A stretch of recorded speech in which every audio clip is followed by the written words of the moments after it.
रज दिन कम समय भितर केमती पिठा तैयारी करेंगे आज मुझे आपण सहित शेयर करी। मात्र 15 मिनिट समय लगे। चाउल को घंटा घंटा बतुरेवाई पड़ोनी कि चाउल चूनार आवश्यकता ना। बिरी सुजी ये सब जिनस किसी भी आम यूज करना। प्रेसर कुकर यूज करना। ये आम कड़ाई पिठा तैयारी करछंती। पिठा बहुत ही कम समय भितर तैयारी हम ता सहित पिठा खाइबापी बहुत टेस्टी लगे। और पिठा एत नरम है आपण मैंने ये देखिकी जापे पूरा स्पंजी होती। तो ये वीडियो को एंड जाए देखूँ। एथर रजरे निश्चय पिठा तैयारी करके खातु। तो चलतु स्टार्ट करिबा आज रेसिपी। सबुठ प्रथम आपण समस्त को वेलकम करछि मो चैनल दमयंती किचन रे। जदि आज रेसिपी आपण मानकु पसंद आसीबो वीडियो को लाइक करिवे शेयर करिवे चैनल रे नुआ थिले सब्सक्राइब करनेबे। जदि फेसबुक पेज रे देखुचंती निश्चित भाव रे फॉलो करनियंतु। एठी मो पिठा तैयारी करिवा पई पिठा करिबा अरुआ चाउल गोटे गिना नेछि। आपण ए भलिया गिना ग्लास किबा कपटे सेट करनेबे। जोथरे चाउलटा मापिक नेबे से अनुसार जदि पानी रो मेजरमेंट से जगह रे रखिबे आपणकर पिठा बहुत बढ़िया तैयारी हबो। एठी आपण बासमती चाउल नहीं पारिबे। एही पिठा पई आमे जो प्रोसेसटा करचंती एठी आमे चाउल को बतुरे नाहंती एमती ही ग्राइंडिंग करनबा। तो सेथि पई आपण जदि एठी नुआ अरुआ चाउल नेबे ए पिठा पई पूरा परफेक्ट हबो। चाउल बहुत जल्दी ग्राइंडिंग हे जिवो पेस्ट बहुत जल्दी हबो। एठी देखंतु हमर चाउल को मु भलो भाबरे धोई कि नै आछि आ एथिरो एक्स्ट्रा पानीटा बाहर करनी छि। चाउल रे एक्स्ट्रा पानी बिल्कुल भी रखिबेनी नले एटा भलो से गुंड हबोनी।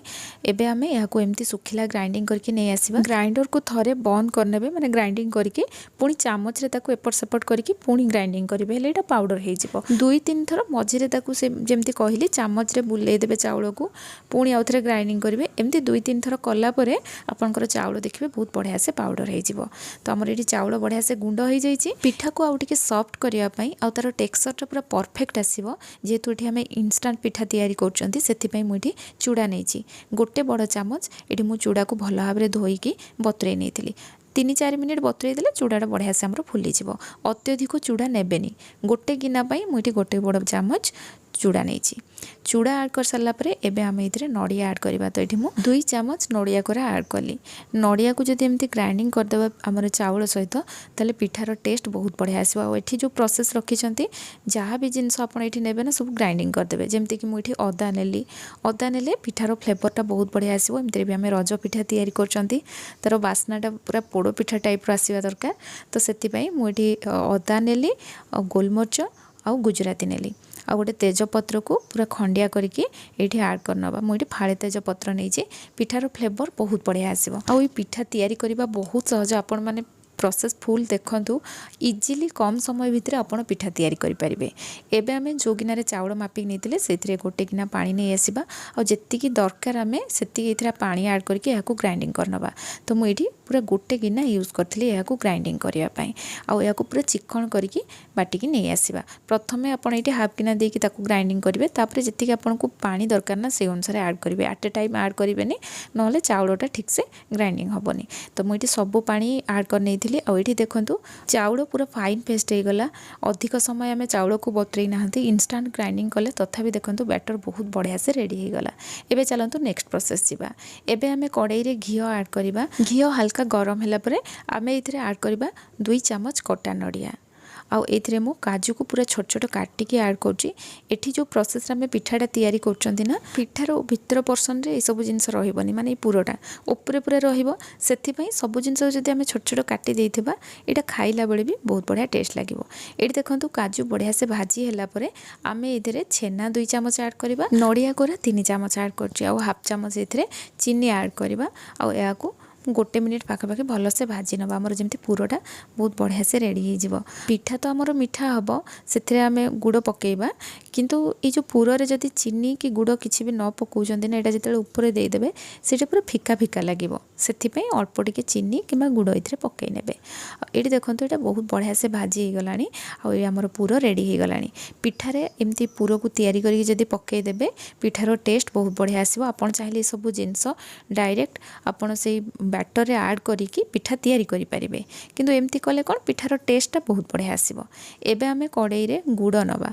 तो एठी आपण गुड़र क्वांटिटी कम अधिक करें माने जेतिकी चाउल नहीं मुझे से गुड़ नहीं।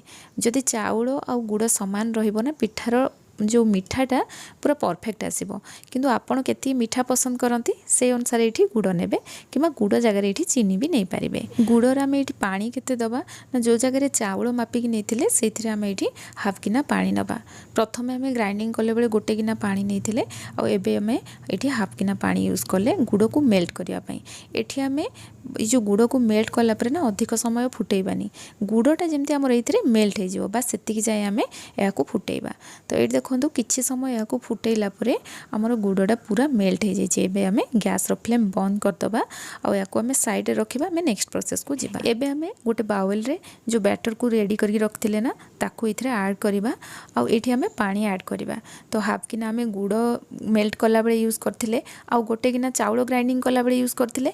एबे आम इथरे हाफ किना पानी यूज करवा। माने पानी रो क्वांटिटीटा केती हैला आपण सेटा मन रखंतु से अनुसार आपनकर पिठाटा पूरा नरम तैयारी हबो। एठी मु जो ग्राइंडर जार रे आम चाउल को बाटथिले ना सेथरे हाफ किना पानी देके ताको धोईकी एथरे ऐड करनेली। आउ एठी देखंतु बैटर कंसिस्टेंसी केती रहिला पूरा पतला रहिबो। एबे आम इथरे अल्प लूण ऐड करबा। बैटर रे लूण को भलो भाबरे मिक्स करनबा।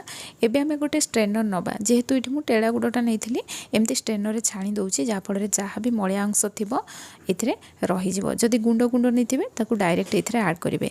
आ जदि एठी गुड़टा आपनकर टिके ठंडा भी हेछि ना ताकू पूरा गरम करनेबे। पूरा गरम थिबो आपण ए बैटर रे आनी के ऐड करिवे। आ बैटर रे जतेले ऐड करिवे ना संगे संगे ताकू कंटिन्यूअसली पूरा चलेबे। एठी आपनकर कौन हम ना आपनकर पिठार कुकिंग प्रोसेसटा आउ टिके कमीगला माने गरम गुड़टा ऐड कले आपनकर बैटरटा पूरा गरम रहिला जा फल रे पिठा बहुत जल्दी तैयारी हबो। एबे आमे पिठा को नरम करिया पई एठी खाइबा सोडा ऐड करबा। जेहेतु इंस्टेंट तैयारी करचंती खाइबा सोडा देले पिठा पूरा नरम तैयारी हबो। आपण एठी इनो भी यूज करि परिबे। एबे आमे याकू गोटे डायरेक्शन रे गोळेबा। आ एठी देखंतु टिके समय गोळेला पर आपण देखिबे साइड रे एमथी फेण बाहरची। तो यहाँ आमर पूरा परफेक्ट अच्छी। एबे आमे सेपटे कड़ाई रेडी करवा। तो कड़ाई को आप गैस फ्लेम लो करके बसई देथिबे तामाने कड़ाई पूरा गरम कर देथिबे। एपटे आपण खाइबा सोडा ऐड करेंगे। एठी मु कड़ाई गरम कर नेइथिले आ टिके भारी कड़ाई नेबे मोटा कड़ाई जा फल पिठार तल पर्सनटा बेसी पोड़ीबनी माने जेती पोड़ीबा कथा सेती पोड़ीबो। तो एबे मु एठी घी ऐड कर सारला परे कड़ाईर चारिपटे एमती टिके स्प्रेड करनबा। आ घी को पूरा हाई फ्लेम रे पूरा भलो भाबरे गरम करनबा। एटा जेती भलो से गरम होबो ना आपनकर पिठाटा सेती जल्दी तैयारी हबो। कारण पिठा पकौ पकौका ही आपनकर पिठाटा देखिबे अधा जेमती तैयारी हो जिवो। तो ये देखंतु घी बहुत बढ़िया से गरम हो जाइए पूरा धुआं बाहरुची। एई टाइम रे आमे बैटर को आनिके ऐड करबा। आ ये देखि पारथुबे बैटरटा पकौ पकौ हमर साइड रे जेमती पिठाटा हे गला टाइप रो पूरा देखा आउची। तो एबे आमे जो पुरोटा तैयारी करके रखथिले ताकू आनिके एथरे ऐड करबा। एक्चुअली एटा साउथ रो गोटे फेमस पिठा जोटा कि नड़िया चाउल गुड़ एमती सोडा पकेकी सेटा तैयारी हुए। एठी आमे आउ किछि जिंस एक्स्ट्रा पकेइछन्ती जा फल पिठार टेस्ट बहुत बढ़िया आसीबो। प्रथम एठी आमे गैस रो फ्लेम हाई रखिथिले सबु जिंस पकई सारला परे माने पूरो पकई सारला परे गैस रो फ्लेम लो कर देके आकू कवर करनेबे 15 मिनिट जाए। आ 15 मिनिट परे कवर ओपन करके देखिबे पिठा पूरा हे जाइथिबो। एठी मु ए टाइप रो कड़ाई नेछि बोली जदि आपण फ्लैट कड़ाई नेथिबे ना आउ भी जल्दी पिठा तैयारी हबो। आ एठी देखंतु गोटे आमे नाइफ रे चेक करनबा पिठा बहुत बढ़िया से सिझी जाइए। जेहेतु ये टाइप मु कड़ाई नहीं यहाँ कौन मझी पर्सनटा टिके सिझापी समय लगे। आदि आप फ्लाट कड़ाई नहीं मुझे जी बैटरटा तैयारी करी यही बैटर को जब आप फ्लाट कड़ाई रे तैयारी करेंगे ना पिठा 10 मिनिट रे तैयारी हो। तो ये आमर पिठा पूरा ठंडा हो जाइए। ठंडा है देखो पिठा केते सॉफ्ट तैयारी होती ऊपर बहुत सुंदर देखा ता छड़ा पछपटा भी आम जी पोड़ा कथा पिठा से पोड़ी बहुत बढ़िया कलर आसी। पिठा काटिला बेले भी आप प्रथम देखिथे केते स्पंजी होता पिठा बहुत नरम होता। तो एथर रजरे निश्चय ट्राए करूँ। और पिठा तैयारी कलापर आपण को केमती लगे मत कमेंट सेक्शन में जनइबे। जदि आज रेसिपी आपण को पसंद आसो वीडियो को लाइक करेंगे और आपंकर रिलेटिव सहित भी शेयर करूँ जहाँफल ये रजरे ये पिठा को सेमाने भी तैयारी करके खाइबे। तो पुणी आसबि नुआ रेसिपी नहीं कि सेति पर्यंत रहुछि। धन्यवाद।